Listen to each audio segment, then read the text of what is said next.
So yesterday, the NBA trade deadline wrapped up, and I think most people would agree that this is probably the craziest NBA trade deadline in recent memories.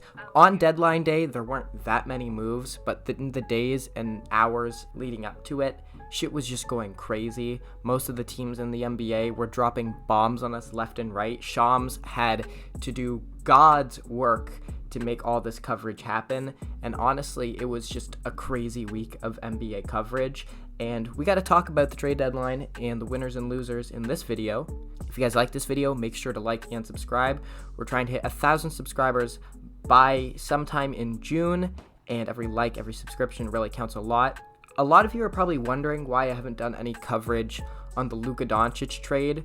Frankly, I've spent like a week recovering from that. Like, I'm still barely over it. I'm really not. I'm honestly completely buying into the conspiracy elements of it. I really do think the Adelsons are doing this as a bargaining chip to create a gambling empire, and I will probably make a full-length retrospective on that trade eventually, but that's not coming out anytime soon. Yeah, really interesting deadline. I've covered a few of the bigger moves already. I covered the Kyle Kuzma trade. I covered the De'Aaron Fox trade. Just, I guess, the TLDRs on those. I'm a little bit concerned that the Spurs are banking too heavily on Fox and moving too far away from Castle and trying to play them together. I don't really know if they can coexist in the same backcourt, and I think that could be a problem down the line, but I mean, it's still a massive talent injection for a very, very good price. The Kings kind of got sold a bag of magic beans in that deal in Zach LaVine, but they got out of the De'Aaron Fox business, which was probably going to blow up in their face eventually at some point, and I guess they could have gotten a worse return. And then the Kyle Kuzma trade I went over yesterday. Kyle Kuzma and Chris Middleton got swapped, and I like it for both sides, honestly. I liked that the Wizards got a 2028 swap. I think that could potentially be a very valuable pick. The Bucks needed some size, some athleticism on the perimeter, so we'll see if Kyle Kuzma can really contribute for them. Obviously, losing Chris Middleton in the long run sucks because he's like one of your franchise's best players, but you know, Kyle Kuzma I think is sort of the player that they kind of need right now, and I think the divorce with Chris Middleton, like, the writing was on the wall there, so I'm really not mad at it for either sides.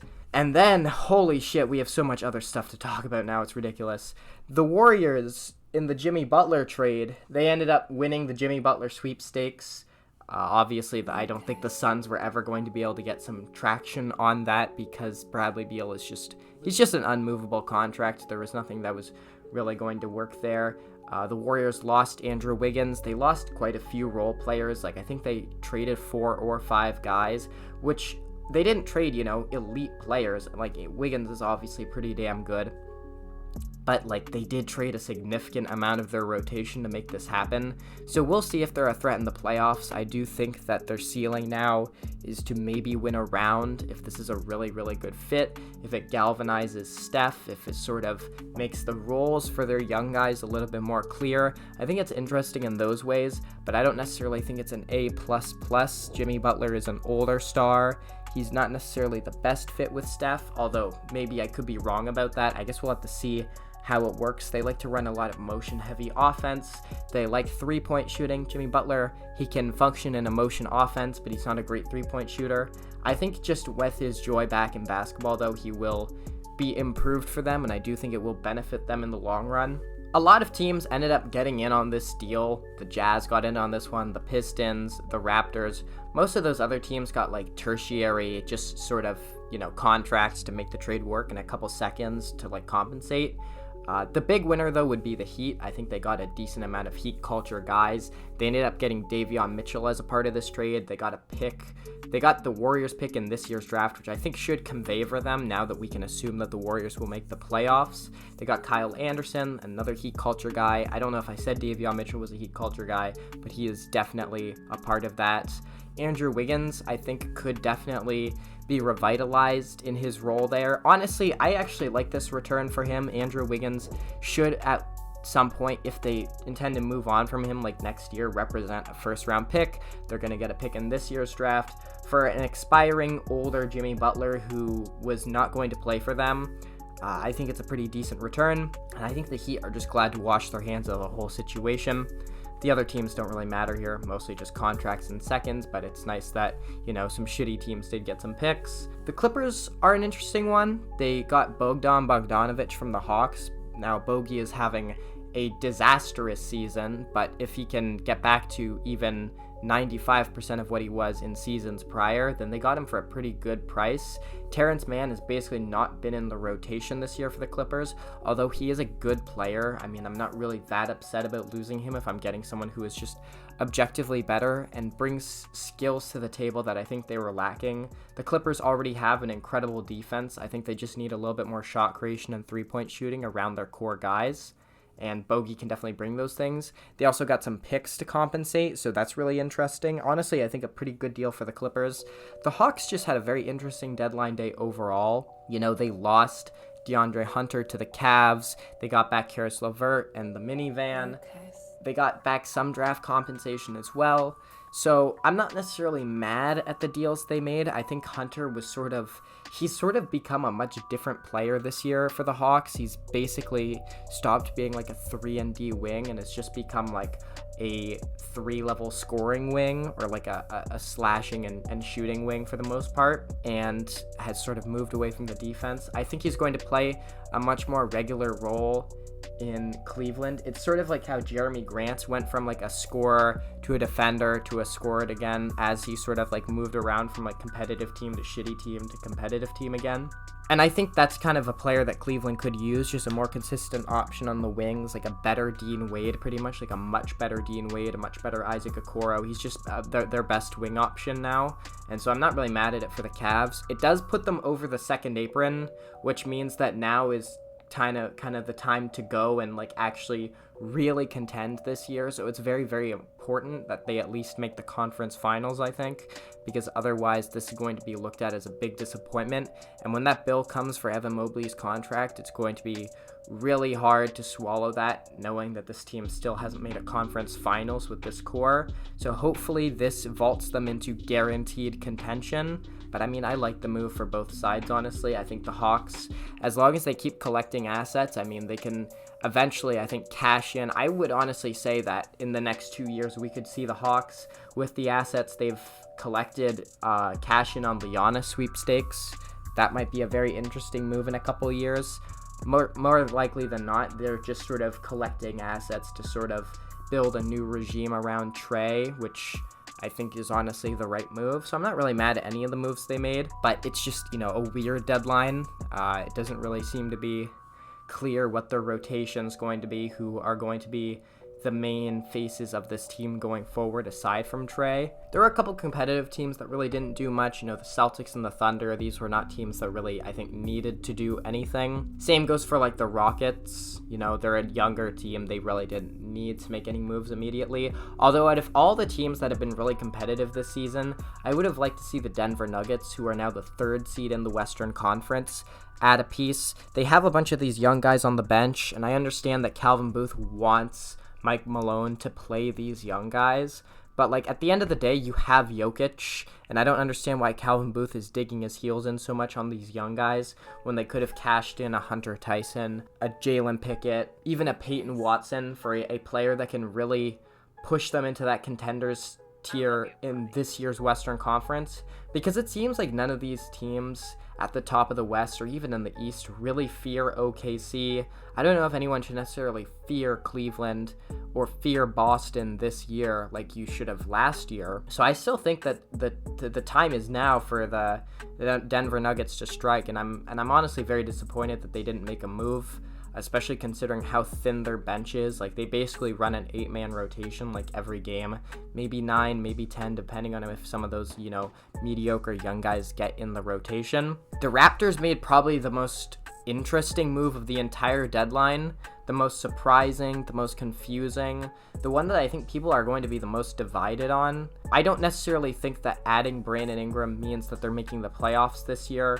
They're 20 games below 500 as is. Now, getting into the play-in in the East is pretty damn easy, but seeing as Brandon Ingram is hurt right now, and they're probably going to slide with the lack of role players in the rotation because of all those guys they had to move around, I think that Toronto is still going to be bad for long enough that the Ingram trade is not going to push them over like 35 wins, which means they're still going to get a top 10 pick in this year's draft. Hopefully it goes 8, 7, 6, maybe it even gets in the top 5 or top 4, and they get one of those really coveted assets. They're probably not getting Cooper Flagg, but, never say never. In the long run, because it's highly likely that they're going to re-sign Brandon Ingram, I'm not a huge fan of it. I think it's a very bizarre core that Toronto is building. They have a bunch of these really big, rangy wings who sort of have a bunch of weird skills.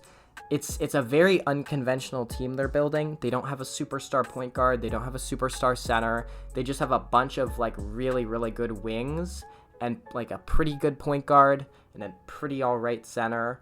And they don't really seem to be all exactly on the same timeline either. Like, they've got more talent now, so, we'll see how it shapes out in the long run. I'm not a huge fan of the way the Raptors are building in general, but clearly Masai knows way more than we do, because you've never seen a team built like this, and you probably never will, just with this many guys between the heights of like 6'6" to 6'9". It's actually crazy. He's got such a defined type of player that he likes, but, we'll see. I'm not necessarily mad at it. I don't think it's got the potential to really blow up in their face that much. But, if they give him too much money, then this could be a different story. But, we'll see when the bill comes for Ingram this offseason. We'll see how significant this trade is. The Kings have sort of built a nice little thing during this deadline. They got Zach LaVine, they got Jonas Valanciunas, so they're reuniting DeMar DeRozan with all his old friends. I don't really think that they're an issue in the Western Conference. They're going to rely on Malik Monk a lot to make plays for them, although all these guys that they got actually are pretty good passers.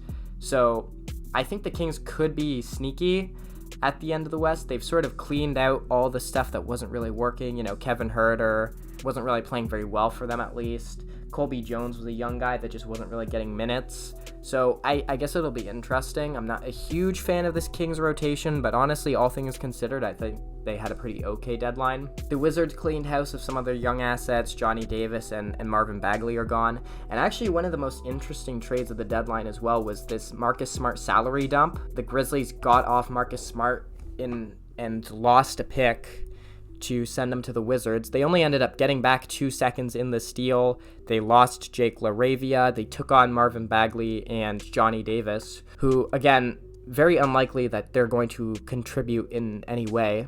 So I'm not a huge fan of it for the Grizzlies. I understand they had to dump Marcus Smart's contract somehow, but this seems like a really steep price to pay to get literally nothing back. Not even a player who was expiring this offseason is a little disappointing. So I'm not really a big fan of that for the Grizzlies. They just got strictly worse.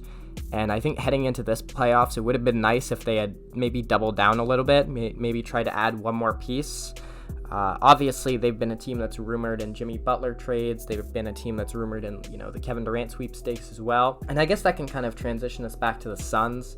The Suns, oh my God, just a massive loser this deadline. I mean, you could have really anticipated this downfall. Bradley Beal is pretty much the hardest asset in basketball to move. They have essentially nothing to play with now that they've traded their own first-round pick in 2031 for Utah's picks. Those Utah picks are way more valuable to Phoenix than they'll be to any other team. Phoenix just needed a volume of young players to consistently bring in the door now that they've lost their good first-round picks going forward. It's looking like that entire team is going to be self-destructing sooner than later. Kevin Durant and even Devin Booker could be on the move during this offseason. Just really disastrous stuff from the Suns. It's nice that they got out of Yusuf Nurkic, I guess, but it cost them another pick. I'm not really sure what they're doing. Their asset management has just been so bad, and they just don't have anything left to make a move happen. So I think the Suns, this is the final straw for them. I think this next 30 games, unless they go on an absolute tirade, unless they just sack the entire Western Conference, I think this is it. I think they are entering purgatory, and if I was a Suns fan, I'd be pretty frustrated. The Lakers got Mark Williams, and it cost them a lot. It cost them pretty much every good young asset they had left, except for Austin Reeves. So I guess to make Luka happy, to ensure that he will re-sign, it's probably going to be worth it. It's not as though they'll never get young players going forward. Obviously, Stepien rule means that they have to get some first-round picks going forward. If Mark Williams, his health issues pop back up, then this could end up sort of blowing up in the Lakers' faces, but in all likelihood, I actually think this is a good deal for both sides. Obviously, I'm not a fan of the fact that the Hornets just refuse to be good at basketball, but I mean, I think they had to say yes to this trade. The Lakers sort of needed to make a deal like this to fortify their roster heading into the playoffs and to give Luka a long-term lob threat. So that's an interesting deal for both sides. I'm really not mad at it for either side. Obviously, very, very expensive for the Lakers, but hopefully worth it when you consider Mark's age, and hopefully his defense can improve. That's a big question mark with him. His advanced metrics on defense are very bad. But that's the last trade that I really want to discuss. That's going to do it for me in terms of this trade deadline. Easily one of the craziest you will ever see, and a lot of movement, a lot of big players getting shifted around, and I think the tides of especially the Western Conference have sort of shifted as a result of this. I think they're like beyond OKC, every single team below them is really jockeying for that second spot in the Western Conference. Not necessarily for the second seed, but I think the Warriors are trying to prove that they can really get up there with the big boys. Same goes for the Lakers. Same goes for the Clippers. And we'll see. It's going to be a very, very interesting playoffs. It's going to be a very, very interesting last 30 games. But if you guys like this video, make sure to like and subscribe. We're trying to hit 1,000 subscribers by around June. Every subscription, every like, it really means a lot to me. And the viewership has been really great lately, so I really appreciate that. But that'll do it for me. Cue that music.